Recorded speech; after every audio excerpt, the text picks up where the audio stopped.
Eric Fry here. I'm joined by Dr. Ryan Jennings of St. Anthony Hospital. Good morning. How are you? I'm good, sir. How are you? Oh, I'm hanging in there, and I know a lot of people are, and just craziness going on. This is the first time I've had a chance to talk to you, and just the news came out kind of late evening, afternoon that Effingham County does have the coronavirus. What can you tell people to make sure they remain calm right now? No, that obviously is the big news brief, and boy, I was worried when I called this morning and got your voice. I thought, boy, poor Gail, she sounds rough. She does, yes. But no, I appreciate the opportunity to come in and talk about it a little bit. Yeah, as you mentioned, the briefing came out from the Public Health Department last night that there has been a positive case in the county of someone that was not hospitalized, that's been able to stay at home and self-quarantine. So above all else, let's be thankful for that, because it's such great news that although some will suffer through the illness, that they don't all end up hospitalized. But really, my take-home message from that is, there has been some opportunities where maybe people haven't thought about it as seriously as they should have. We've been lucky. We've been able to say, hey, there's none of this in Effingham County. Well, now we do have a proven case in Effingham County, and so, if you hadn't really been taking this as seriously as perhaps you should have, you've been, gathering, maybe not being as careful about putting your grocery list together so that you get everything in one trip and are able to then minimize how many trips you're going to the store, maybe not as mindful about hand sanitation and not touching your face, all those things that we really talk about, and especially the stay-at-home directions. This is that wake-up call. This is saying that, yep, it is real. It isn't just something that's happening in the big cities and that type of thing. And fortunately, we've had this nice blessing of time that we've talked about a few times of, having the ability to think about our preparations in advance and how we're going to be ready if and when patients do require care and hospitalization related to this pandemic. Some folks, I'm sure, have heard, there's a lot of healthcare workers in the community that I'm sure have shared with their families, et cetera, that yesterday we did go ahead and open our respiratory unit. So as part of our planning, we had already designed some additional space within the building to manage patients that had specific respiratory symptoms that may or may not have the virus, because the testing takes some time to get back. But during that time, we still want to be making sure that we're isolating those patients in a safe manner so that they can receive the care that they need, but at the same time reduce the potential for exposure to others in the community as well as our healthcare workers. So minimizing the number of providers that are in and out, because I don't know if, I think I've seen studies that say that, when you're just normally in the hospital under certain circumstances, you average about 50 different people in and out of your room in a day. Well, that doesn't work right now. We need to be making sure that only the folks that have to come into your room are coming into your room. So we did get that unit opened, and with that, we've also seen more kind of just respiratory stuff. We talked earlier in the week about the allergy stuff going around and more folks showing up with coughing and sneezing. And, especially some of our folks that already have some baseline lung conditions, sometimes then they do get more short of breath than they normally are.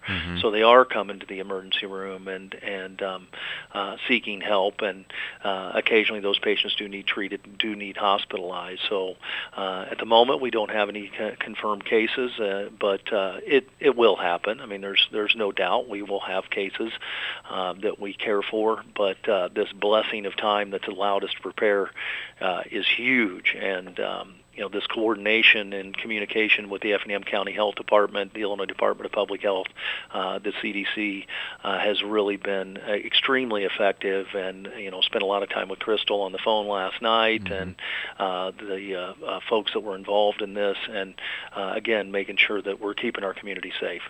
And if you think maybe you do have the coronavirus or have symptoms of the coronavirus, definitely get to somewhere to be tested? So testing remains the tricky piece. So, yesterday, you may have seen the potential for some mass screening testing in a nearby county, and then that was subsequently taken back because of some reflections around the idea of when do you need tested. Right. And again, that idea is that if you're sick enough where you're significantly short of breath, you're having chest pains with it, you're just extremely ill to where you would be coming to the emergency department because of those types of symptoms, then you need to come to the emergency department for evaluation, and then they'll walk through, your symptoms and your history to decide, whether or not testing is necessary in coordination with our public health department. If you have the typical kind of respiratory flu-like illness where you're coughing, sneezing, aching, those types of things, but not particularly short of breath, one of those illnesses that you think you can, weather out at home, then testing really isn't necessary at all. And especially with the governor's instructions and really almost at this point national instructions around staying at home, that's what you should be doing. And so that wouldn't change if you came to my hospital and we evaluated you and said, you know what, yeah, you might have it, but you won't be tested because you're not being hospitalized. You need to go home and do the chicken soup remedies. And again, fortunately, the majority of folks will be able to go through this illness with just those basic remedies.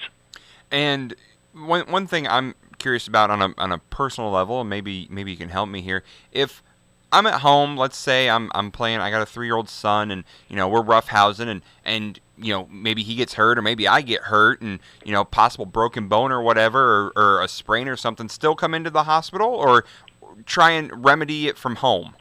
Well, so emergency care like that, yeah, where you're concerned about a broken bone, those type of things, a few things could happen. I mean, a broken bone is one of those kind of in-between things, right. Where you could certainly be able to be evaluated in your just regular primary care physician's office during normal hours. They can, many of those offices have x-ray equipment, that type of thing right there on site, and would be able to evaluate that and then make referrals, depending upon the findings. Certainly after hours, when those types of things happen, right. Either the after-hour clinics like the convenient cares and urgent cares and those types of things are a good option. And then at the end of the day, the emergency department is an option. I mean, what the message shouldn't be that if you have something like that where you're concerned that it endangers somebody's life. Chest pain, of course, is the classic example. I don't want anybody sitting at home having chest pains that could be related to a heart attack or right. something like that, and they're not coming in because they're fearful of exposure by coming into the hospital. That's why, one of the very first things that happens when you arrive is the questions around respiratory symptoms, right at the door, finding out why folks are presenting, masking them appropriately, and then isolating those with suspected symptoms, right out of the get-go, so that we do have the ability to continue to carry on the business of day-to-day operations. Because in spite of an epidemic, we still are having to take care of day-to-day normal things like that. So we've been working on algorithms to do that.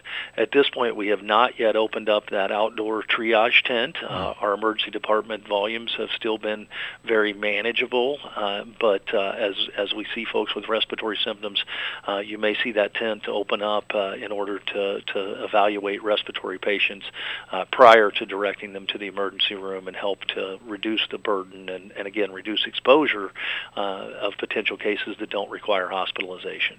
Now, Doctor, I've heard so many different things about symptoms of the coronavirus. Can you kind of tell me what some of the symptoms are? We're just hearing respiratory or a cough or whatever it may be, and what are really the symptoms to look for?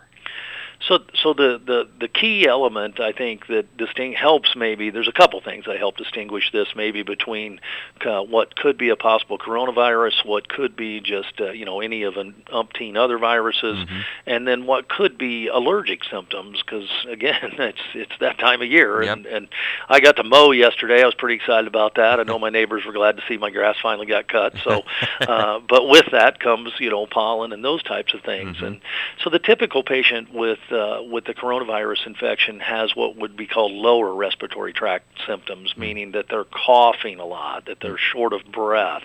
Not so much head congestion, nasal congestion. Some have that, but the main feature is that severe lower respiratory tract infection associated with cough, associated with fever, and many of which have some chest pain associated with it. A bit more of the lung type pain, not the center of your chest. Oh my gosh, I think I'm having a heart attack. More associated with breathing itself.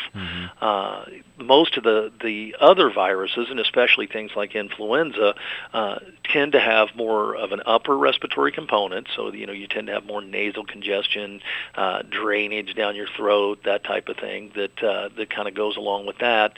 And then that tends to be kind of what triggers the cough. You've got drainage coming down your throat, so you cough because you got something in the back of your throat, as opposed to coughing because there's something in your chest that's making you cough. They also tend to have some fever, especially flu tends to have some very high fevers, and a lot of body aches, a lot of, I hurt, I feel like somebody, took the baseball bat to me, and comes on very suddenly, especially influenza. Now, there is a little bit of a bright light in that, and that is influenza itself we've seen a little less of in the community. So with the surveillance and testing that is done on patients coming in with respiratory symptoms, we are seeing fewer cases of actual influenza A and B. So that may help us to kind of go, okay, which path are we on? Right. And then the third category then is the more typical allergic symptoms, and again, there they almost never have any significant fever at all. You may be 99, something a little more than your norm, but you don't have significant symptoms. And again, the vast majority of those symptoms are don't have significant fever, and the vast majority of your symptoms are very much isolated to the upper respiratory tract with more sneezing, watery eyes, itchy eyes, those types of things. So, there's a few ways to help triage that. One, of course, is relying upon your primary care physician's office. Many of them have set up kind of phone triaging to help people walk through those symptoms. We also have an app as well as a website. On our website, you can go to HSHS Anytime Care, and there's a link on our website as well as an app itself that you download. You got to put HSHS and then Anytime Care as the app download, because there's several Anytime Cares out there. Right. But they have a specific pathway that if you think you have symptoms of COVID, that they will walk through those symptoms with you to help you decide if you need to seek out additional treatment, if you need testing, et cetera. And for complaints related to symptoms of COVID, that is free of charge. So there's a resource for you. And of course, the Public Health Department is an enormous resource for us, and they also can help to walk through symptoms and help direct folks to where they might be best served. And, while I have you on the line, I want to thank you and the nurses and everyone over at the hospital and everyone who's really kind of dealing with this and doing the best we can. Like you said, now we know it's here. We need to be safe about it. Absolutely, and I sure appreciate that. We're glad to be here and to help carry that voice to the community. There is just one final thing that I do want to touch on, and that is, we're approaching Easter, and I think this is going to be a difficult Easter. We're used to gathering in large groups in churches and in our homes, especially here. We're such a great community for these large families and getting grandmas and grandpas and great grandpas and grandpas and children, and this year we need to be thinking about that. We need to make sure that we're not gathering large groups of people together, and now that we've got a little bit of time leading into Easter over the next week and a half or so, explore those options for your church services online. Almost every church has now streaming services online, so identifying those and then figuring out ways to gather with your family remotely and making those phone calls and those types of things so that we don't incidentally expose especially our elderly population to others that may not be terribly ill but are actually carrying the virus. All right. Well, thank you so much for joining us. And if people want more information, they can obviously go to your guys' website. Is that correct? That's correct. And, of course, the Public Health Department, again, great resource. All right. Thank you so much, sir. Thank you. Bye-bye. Thank you. Bye-bye. Thank you.